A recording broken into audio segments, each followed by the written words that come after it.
Nick Marzock with full compass. You can hear me, right? Can you not hear me?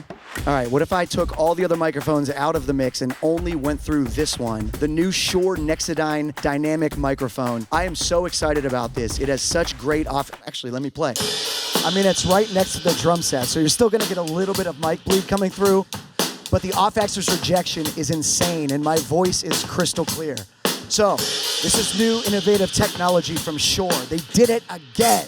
There's just so much to be excited about with these new Nexadyne microphones. Let's go in and check out everything they do.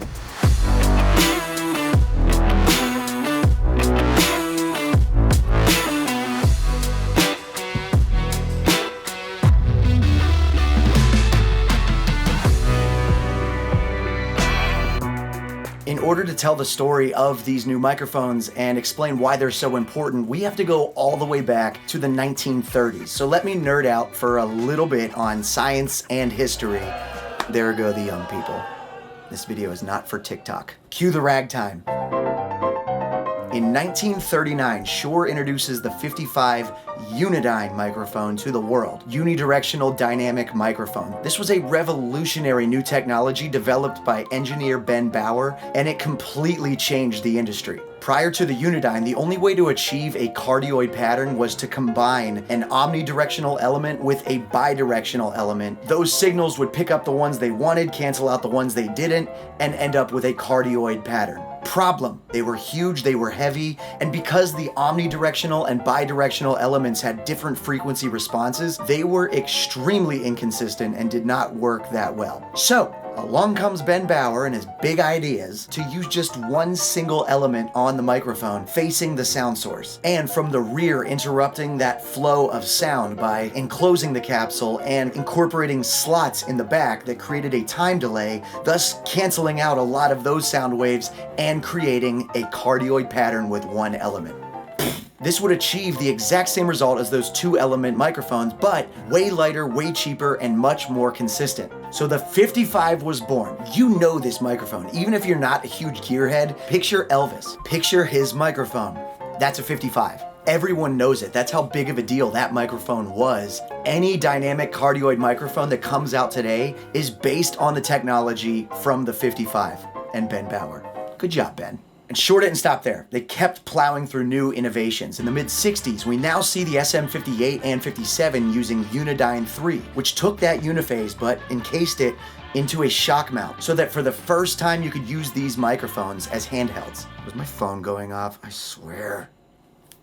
Then the mid-90s, where Shure releases the Beta series. They were much tougher microphones because of the magnets and a more rugged grill, so you could like mic drop and it was way safer. Fast forward to 2016, now we're getting closer to Nexadyne. Shure started to get way more creative. What's better than one diaphragm in a dynamic mic? $1 million. But what else? 2 diaphragms in a moving coiled mic. This had never been done. And the Unidyne SM58 was introduced to the audio world to great reviews. People love this microphone. But wait a second. I thought the whole point was to get away from 2 elements and make it one, right, Ben Bauer? What Shure discovered was that having a secondary passive diaphragm underneath the active one on top improves the off-axis rejection, making it a much narrower cardioid pattern. And it almost entirely got rid of proximity effect, where when you're eating the microphone, it gets really rumbly and mumbly, and then when you're back here, it sounds different. A cardioid stage mic with sharp polarity and no proximity effect? Impossible! But Shure said nay. 2 diaphragms, KSM8. But the research and development into the KSM8 just lit up all the light bulbs in Shure.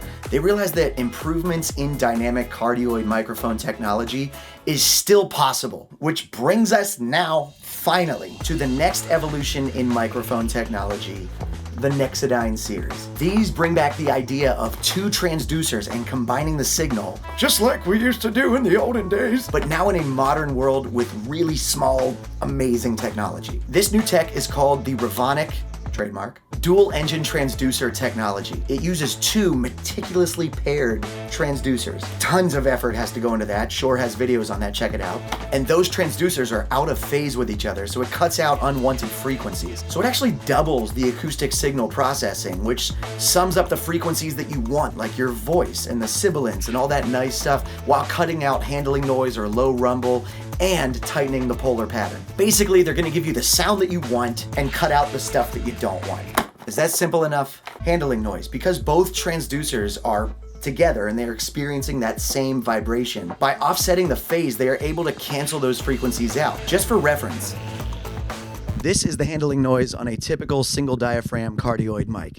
And this is it on a Nexadyne.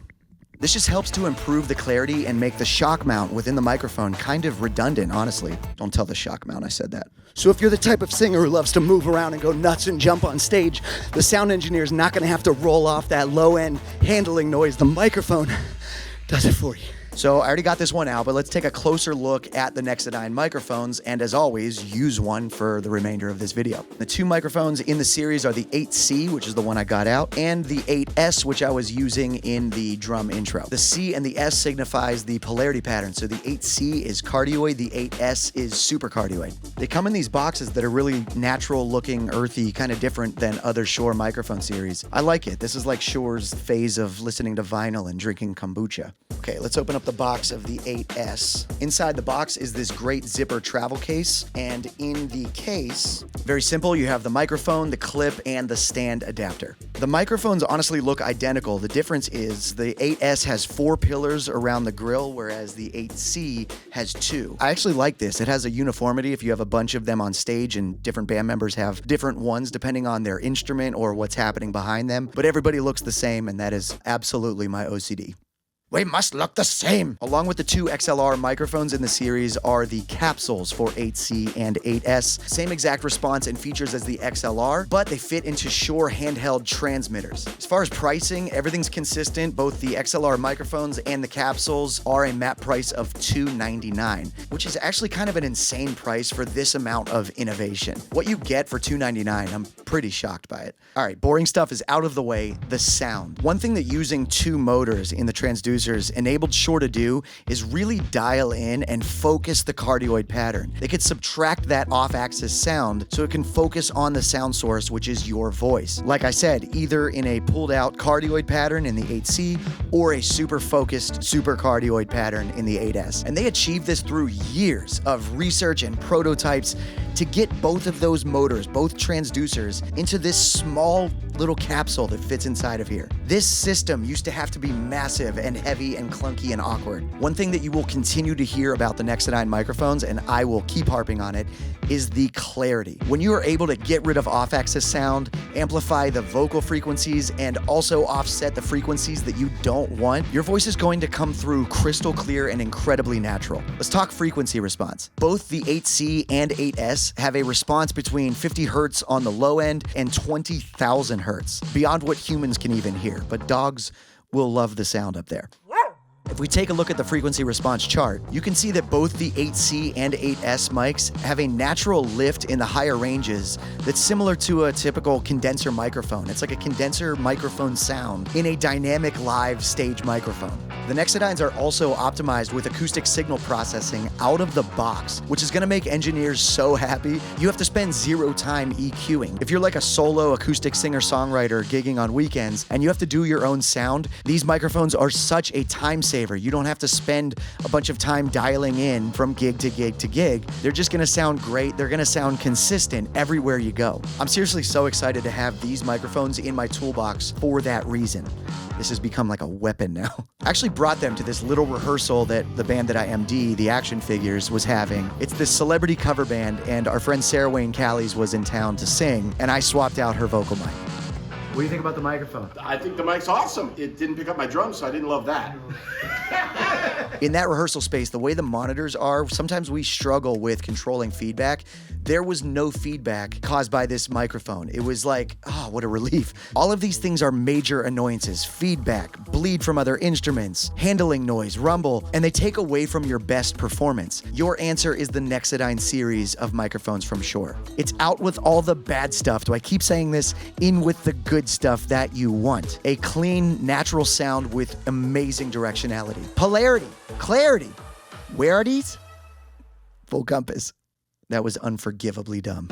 Go to fullcompass.com or call your sales rep at Full Compass to get the new Nexadyne series of microphones from Shure. Follow Full Compass on social media, interact with us, tell us how much you love these microphones. Better yet, if you're a front of house sound engineer, swap out your singer's microphone with these and tell us their reaction. I bet they're going to love it. I hope you're not fired. Singers usually don't like surprises, but you won't be, because they'll love the Nexadynes. Keep it right here at Full Compass for more gear reviews, interviews, and so much more great content for you, the pro. I'm Nick Marzock, fullcompass.com, Shure Nexadyne. Out with the bad stuff, in with the good stuff.